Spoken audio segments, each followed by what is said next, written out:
जय गजानन. रसिक हो नमस्कार. गीतांजली विविध रंग या संचातर्फे मी दीपक खरे आपल्या सर्वांचे मनापासून स्वागत करतो. पांडुरंग हरी वासुदेव हरी. समस्त वारकरी मंडळी जी पंढरपूरच्या वाटेवर चालत आहेत त्या सर्वांना एकच आस आहे, ती म्हणजे त्यांची आणि विठू माऊलीची भेट केव्हा होणार. याच आशयाचे पुढील गीत जे श्रीमती माई खरे यांनी लिहिले व राग मुलतानीमध्ये निबद्ध केले आहे, आता आम्ही आपल्यासमोर सादर करत आहोत. आमचा हा प्रयत्न आपल्याला आवडल्यास लाईक शेअर कमेंट अवश्य करावे आणि आमच्या संशाला अजून सबस्क्राईब केलं नसेल तर करावे ही विनंती. धन्यवाद.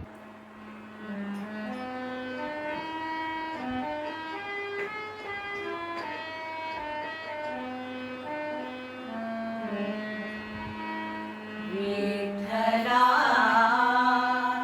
सावळा विठ्ठला सावळा भेट कधी देशील रे मज